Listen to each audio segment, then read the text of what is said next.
Good evening, it's 8 o'clock. I'm Sally Burdett, live from Johannesburg. Your top stories this evening. Hundreds of thousands of rands, all for bribes, says former Bosasa executive Angelo Agrizzi. But the commission is cut short amid fears for his safety. Many of these executives responsible for running Transnet went to the office every day, primarily to loot. Transnet takes legal action against gravy train executives found guilty of looting the Transport Authority coffers. And a village in Limpopo says they've had months with no running water. And now these impoverished residents say they have to buy their own. Well, let's start here. Transnet is getting tough on former and current executives. The state-owned enterprise has started legal proceedings to recoup monies lost through corruption and mismanagement.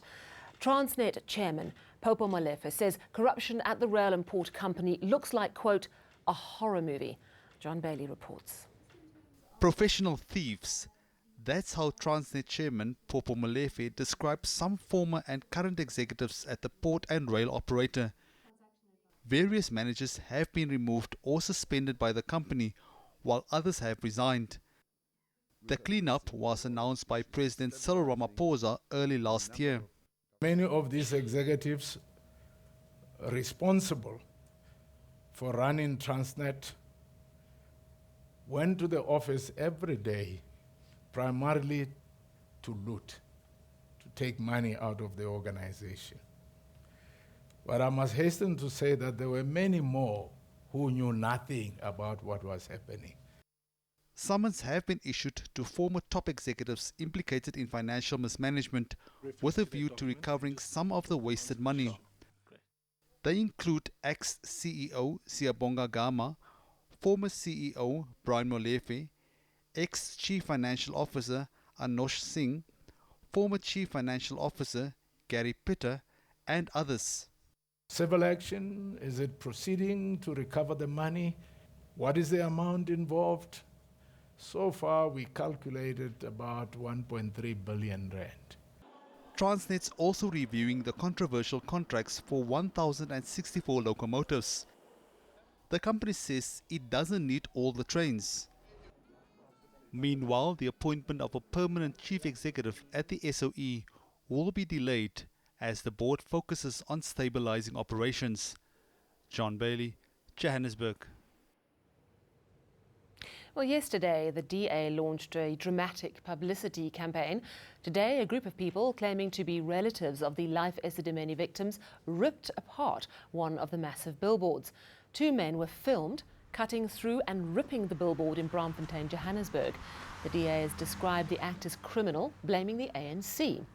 The billboard is titled "The ANC is Killing Us" and lays the blame for the Marikana massacre, Life Esidimeni tragedy and pit toilet deaths on the governing party. It lists the names of those who died in these incidents. The DA is claiming lives will be saved and suffering avoided if it's elected to govern. Well, let's move now to the state capture inquiry, and it's been another day of astounding testimony from former Bosasa COO Angelo Agrizzi. Agrizzi showed a 2017 video of piles of cash in the Bosasa offices, all intended for bribes, he alleges. But as the testimony hotted up, so did security concerns, and Agrizzi was whisked away from the commission in the afternoon. Now, he has been living under witness protection for some time now, but Deputy Chief Justice Raymond Zondo is adamant tomorrow's hearing will take place. Here's Erin Bates. Thursday's afternoon hearing was canned. There was a security situation in the building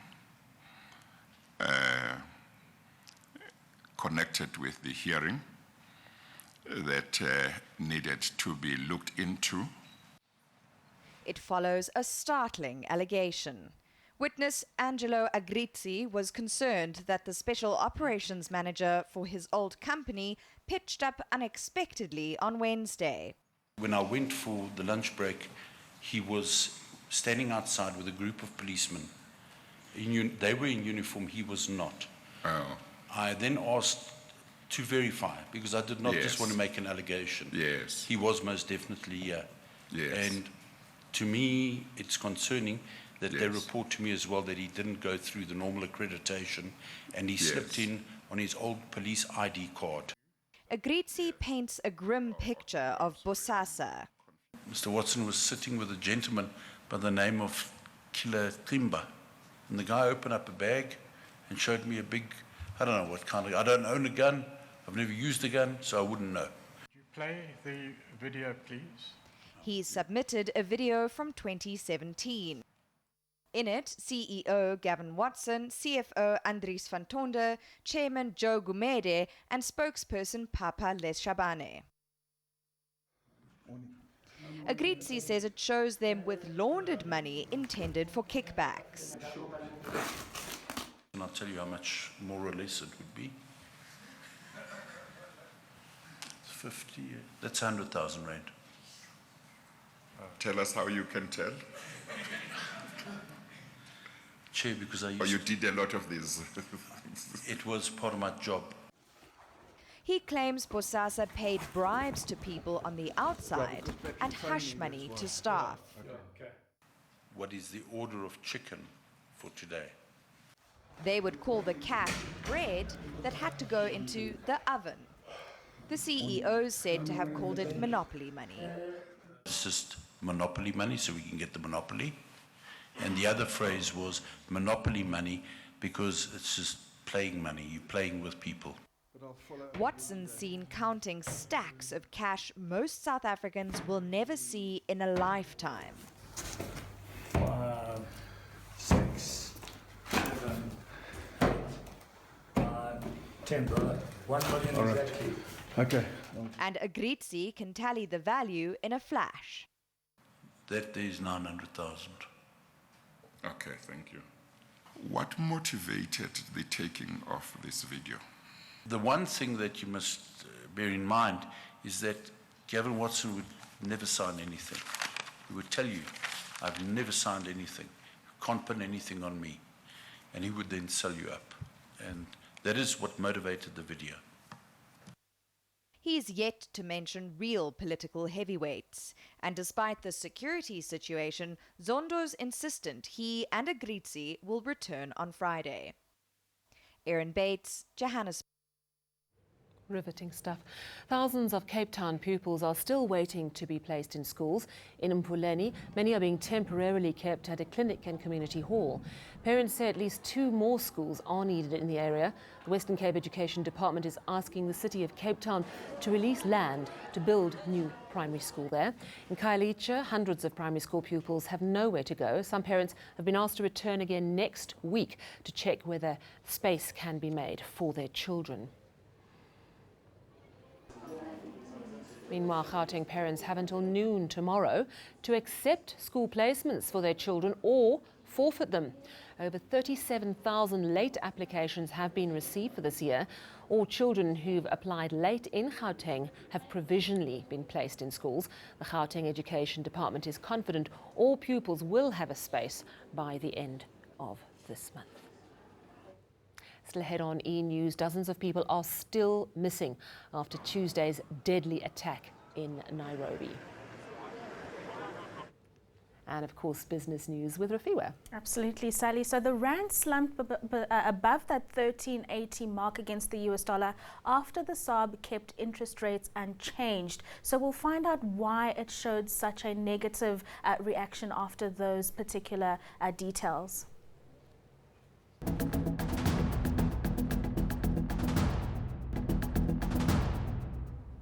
Residents of a village in Malamulele, Limpopo, are being forced to buy bottled water. Macassa's taps have been running dry for months now, and government, the people there say, isn't responding. Zikona Chona visited the area and put together this report.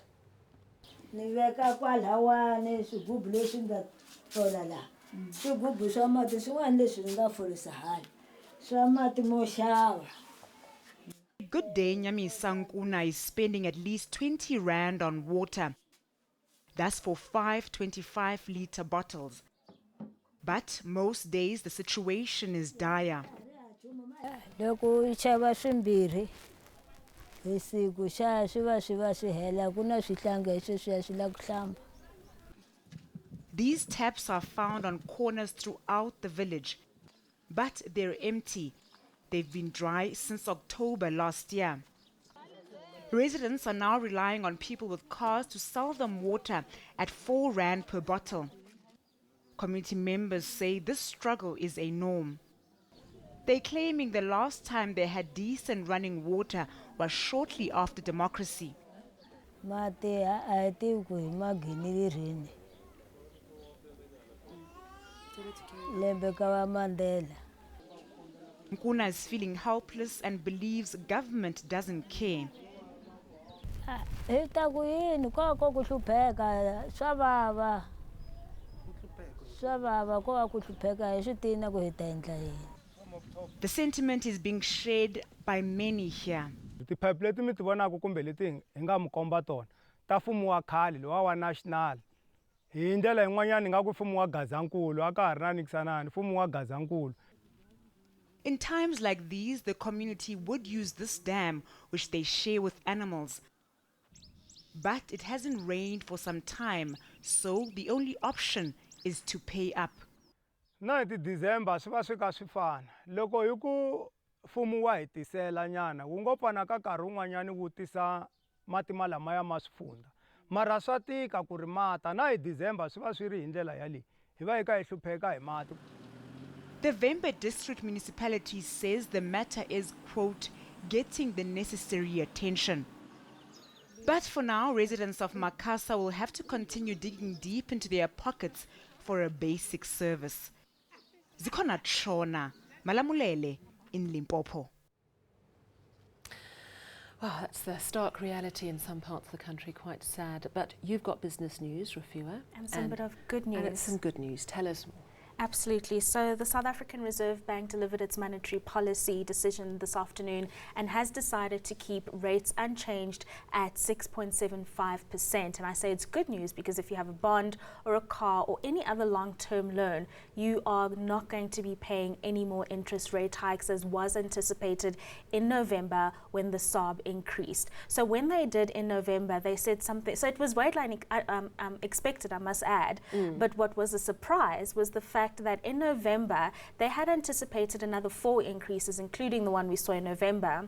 Now they come out and they say they only anticipate 1, and this is between now and 2021. That's fantastic news. So a little bit of reprieve there for the South African consumer, but I mean, of course, these conditions that contributed to this particular decision have to stay the same, and these include that lower oil price, the stronger rand, which is the weaker dollar, as well as food prices. But food prices are a bit of concern because of the drought situation that has been affecting maize crops in the northern parts of the country. As we saw in that piece, actually. Absolutely. So let's actually have a listen to what the governor had to say about growth forecasts for South Africa. The domestic growth outlook remains sluggish. Although GDP increased by 2.2% in the third quarter of 2018, private sector fixed investments remains weak and production in key sectors is volatile. The SARB now expects growth in 2018 to have averaged 0.7%. The growth forecast for 2019 is 1.7%. It's unchanged at 2% for 2020 and increases to 2.2% in 2021. We'll take it. How are the markets today? Let's see how your money worked for you today. So the JSE closed in the red, and this was driven by a bloodbath seen in the general retailer sector, as well as the banks also being under pressure. So we saw dismal trading updates from Woolworths and Mr. Price, which caused a rather rough trading day. On the commodities front, oil prices fell today, and this is as U.S. crude production nears a whopping 12 million barrels a day, adding to that operational glut. And this is further fueled by that demand as the trade war fears persist. Meanwhile, gold was lower today, while platinum showed no major movements. Onto the rand now. The local unit was weaker against major global currencies today, and it further extended those losses after the Reserve Bank made the decision to leave rates unchanged for the first quarter. Thank you very much, Rufua. Thank you very much, Sally. Soon. Well, let's take a look at stories making international headlines now. And the death toll from the terror attack in Kenya is now at 21.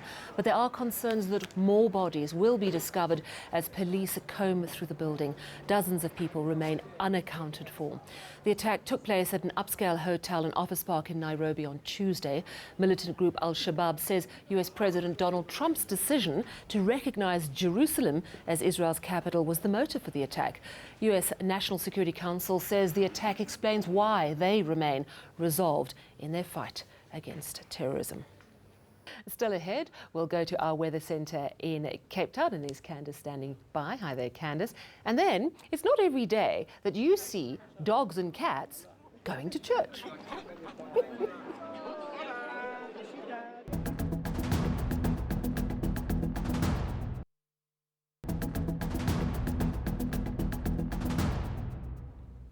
We have Candace McKechnie in Cape Town, who's going to give us all the weather news and a storm update, I hope. Well, Sally, the weather has been quite consistent this week, so not much to talk about with another sizzling hot day over the central parts and a few thunderstorms in the northeast. But we are expecting a change in the weather as we head towards Friday. Ahead of a cold front, we'll see a bit of light rain and drizzle along the west coast, as well as some fog overnight. And then on Friday, that cold front brings in a few bouts of showers over the southwestern and southern part of South Africa. We're even expecting a few showers into the Eastern Cape, with thunderstorms forming yet again over the northeastern parts, and then very hot weather continues over the central part of South Africa. A few degrees cooler over the western part of the country, though highs heading into the 20s over the western part of the Northern Cape. Uppington and Presco also expecting cooler weather, both in the mid-30s. Kimberley still sizzling hot at a sunny 40. Cooler temperatures are forecast for the Western Cape. You'll see most highs in the 20s here, with the possibility of rainfall. Scorching hot over the Eastern Cape interior, quite a few of those highs in the upper 30s, with a combination of showers and thundershowers.